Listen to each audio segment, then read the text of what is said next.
Hey, do you sometimes feel just totally overwhelmed and feeling the pressures of life are coming down upon you? And you're thinking, wow, God has given me something that is too much for me. I can't handle this. There's no hope. Well, my name is Yitzwyne. I'm the rabbi of Young Israel, Aish of Las Vegas. Welcome to the Life is Great community. And I'd like to take a few minutes today and just examine, does God ever give us too much for us to handle? Are the challenges overwhelming?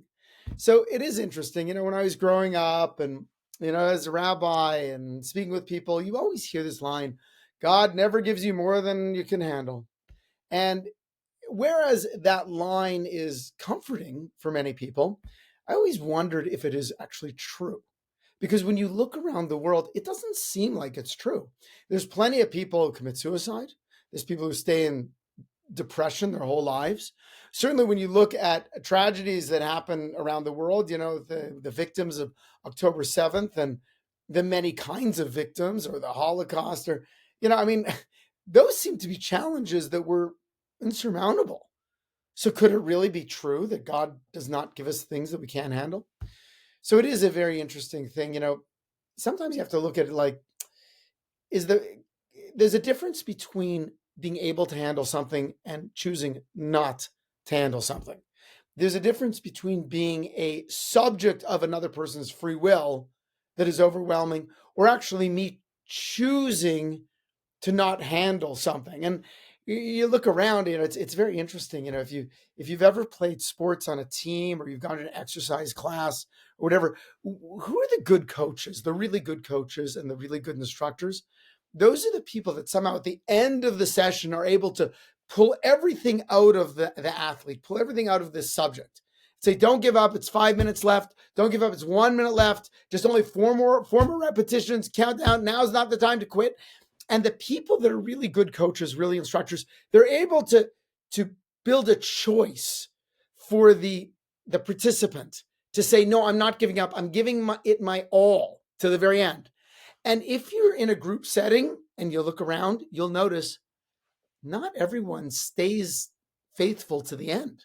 There are many people that quit before the last repetition, before the last set, before the last minute of the game, and they just kind of like let it down, and they're not putting in a full effort. When you look at that, you have to recognize, I think there's a lot of people that choose not to handle things. Now, certainly if, someone is foisting suffering on another person, again, the question is, what exactly is the challenge? It doesn't mean that everyone, there are people who get murdered, right? There are people who succumb to tremendous illness and sickness, but is that actually the challenge that God is giving them? It might be that the challenge God is always placing before us is not the end result. Will I make money? Will I be healthy? Will we get out of this thing, the way I desire to get out of it? It might be, first of all, that the challenge is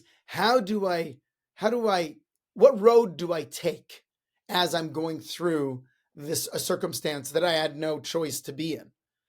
That actually might be the challenge. That might be a more accurate way to determine the challenges that I'm facing.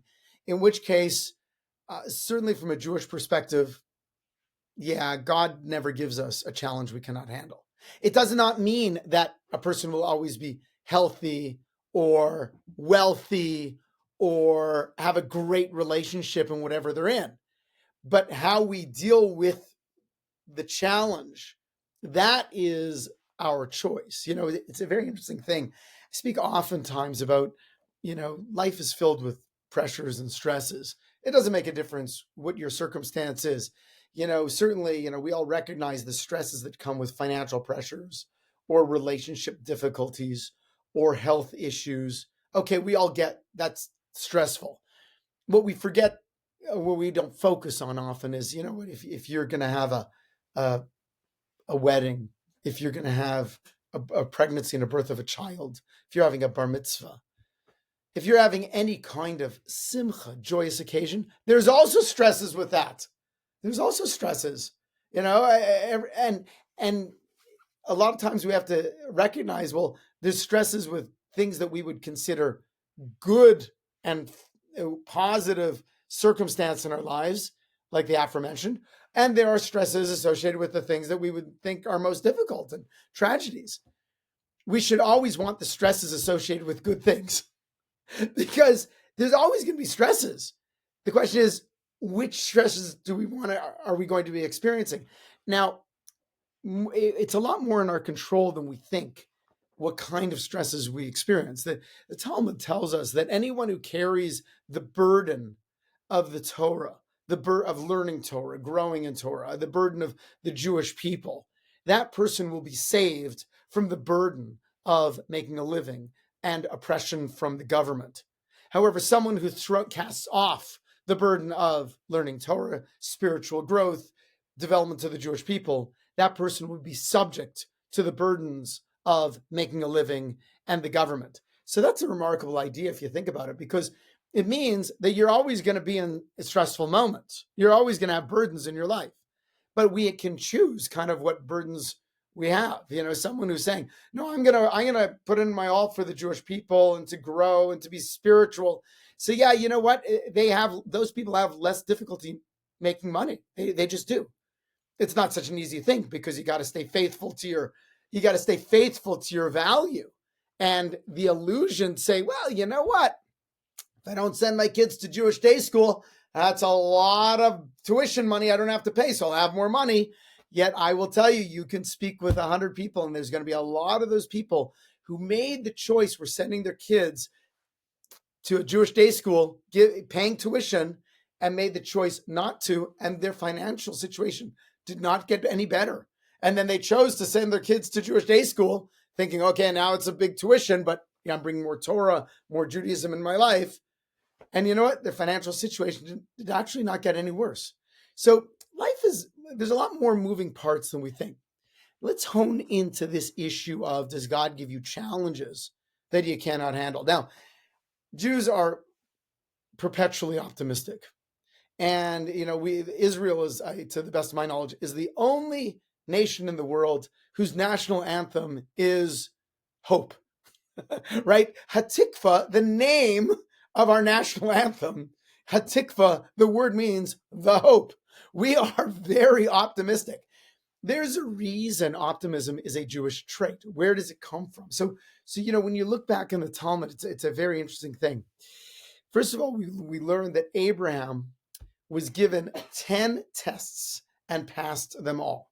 Now, whenever you're looking into the stories from the Torah, at the beginning of the Torah, the book of Bereshit, the book of Genesis, everything that happened to our forefathers were not just events that happened to our forefathers, but we say, Maisel Avos Siman Labanim, that actions of our forefathers were signs in the future for their children, which means when we look at things that happened to our forefathers, Abraham, Isaac, and Jacob, and and Jacob's children, when they did actions, that was to teach us that this is the pattern that will repeat itself in Jewish history. So Abraham had 10 tests in his life, and we know what the tests were. Living with Sarah was not a test, by the way. Raising his children was not a test. Raising his children was not a test. For most people, I would say their marriage and their children, those were considered tests. But those were not the tests that are included in the 10. But there were 10 big tests, and Abraham passed them all. And this is first and foremost to teach us that you can pass every one of the tests that God sends you. And again, it doesn't mean that the end will be your desired result. But what it means is the way you deal with the stress is the decisions you make. Those are your choice. And if you're not giving up, there's a lot of people that don't pass them, but they don't pass them because they don't want to pass them. They don't put in the effort to pass them. But if Abraham had the ability to pass 10 tests, the 10 primary tests of his life, that's teaching us that we also have the ability to pass every single test. Now, there is another piece of Talmud in Avodah Zorah. It says that God does not make unreasonable demands upon his creatures. It's an interesting idea. Like, you have 613 commandments in the Torah. You might say, there's no bloody way I could perform all those commandments. But the Almighty does not demand any anything that's unreasonable for us, meaning anything that you cannot accomplish. If God says, keep kosher, keep Shabbat, give 10% of your income to charity, that means you can do all that. You will always be in a situation that you can say, you know what? I can do the mitzvah. I can do the mitzvah. Now, there are situations where Jewish law would say, aha, this particular situation at this particular time, you are absolved from doing the mitzvah, right? The person is very sick and they're in a hospital and they're given non-kosher food and they need to eat the food or their health will be even in more difficulty. So the way you navigate that is you actually eat the food. You must eat the food. And that's the way you pass the test. Okay, because Jewish law in that case is eat the food. Doesn't mean that you will always have kosher food available. No, sometimes a person is in that particular situation, but a person always has to try to have kosher food available. And you know if you're really trying, you know if you're not really trying. You know that. People around you know as well, right? So the idea is that how the attitude we go forward, if I know, no, God's never going to put me in a situation that I cannot navigate properly with an amount of faith and understanding. Even those situations that you say, well, someone else is forcing a bad situation on me. So again, it's inconsistent with the understanding of an omnipotent, omniscient, all-powerful, infinite God that nothing can happen without his permission to say, well, you know what, I guess I can't handle it. No, again, the result might not be what you want, but how you deal with it is certainly in the boundaries, in the boundaries of passing the test. Lafum tsara agra, according to the effort is the reward. According to the pain is the reward. Another piece of Talmud that we understand that so the Almighty puts me in a position so that last 30 seconds of your exercise routine, that's where the growth is, really pushing it through and not giving up.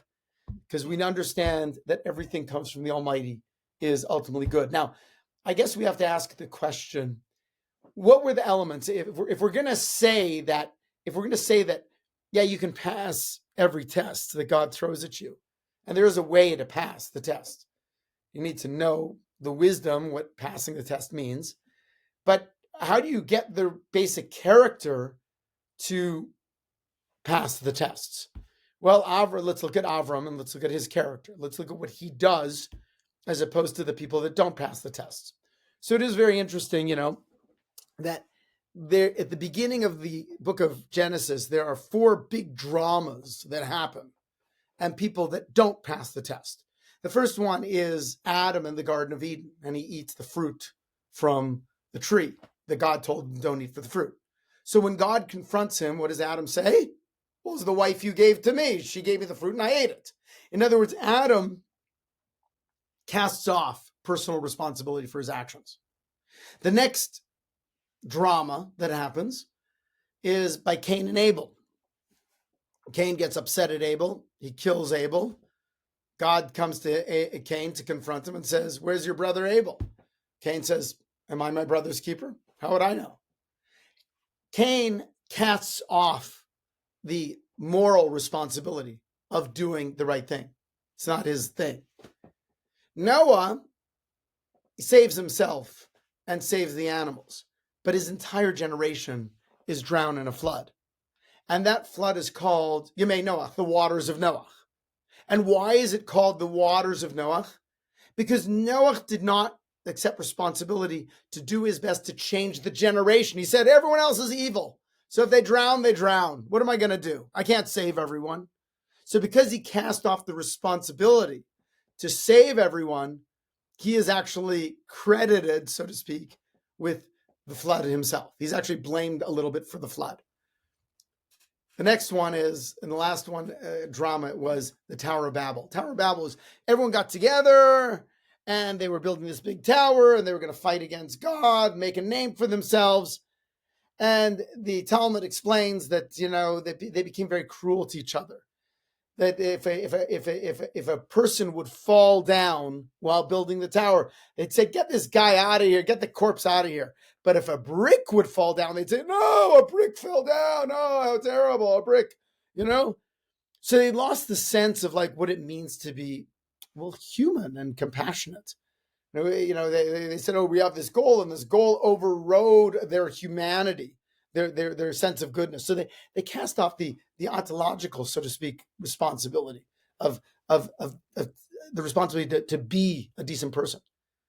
Abraham, on the other hand, he takes responsibility to have a relationship with God, to think about the Almighty at every moment.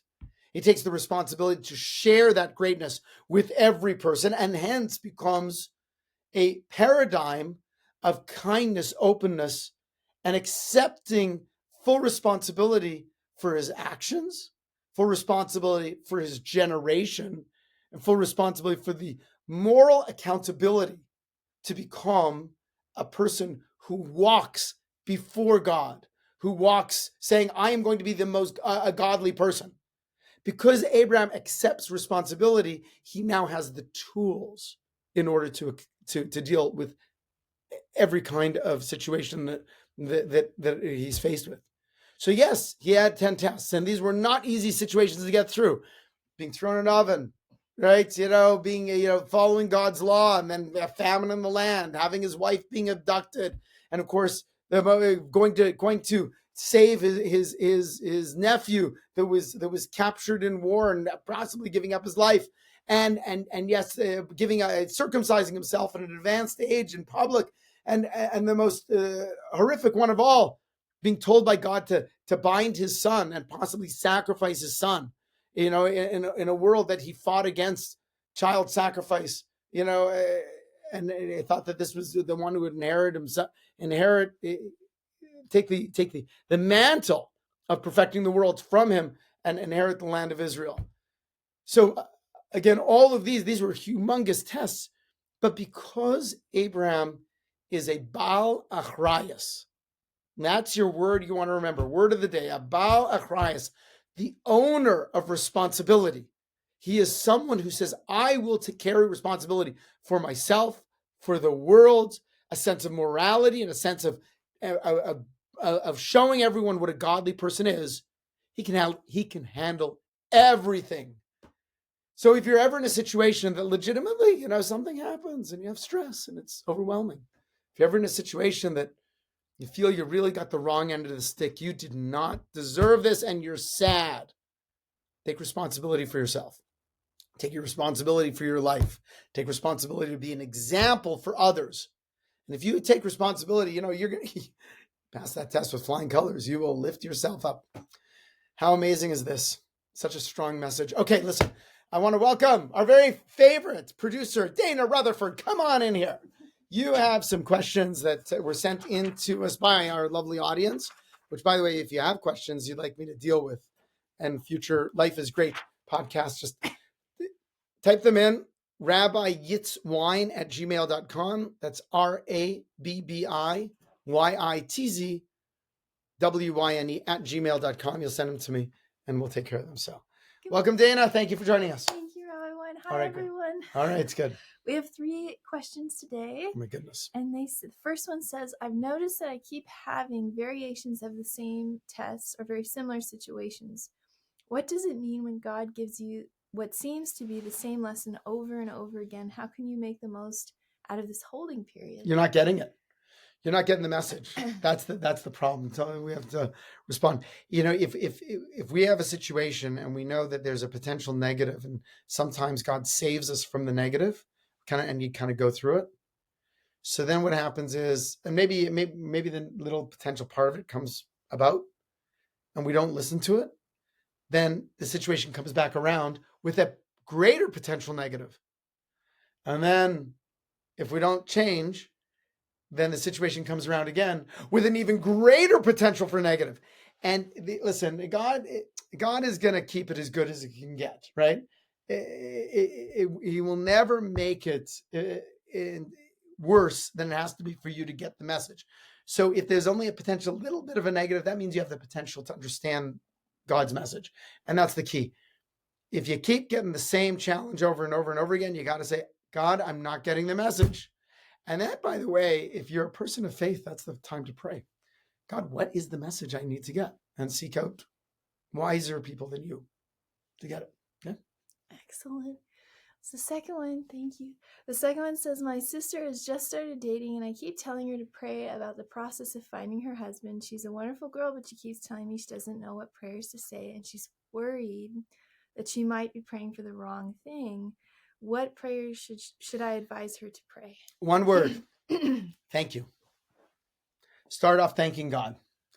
Thanking God with all the things that you perceive as good. Thank you, thank you, thank you, thank you. And then thanking God for the things that she perceives as bad.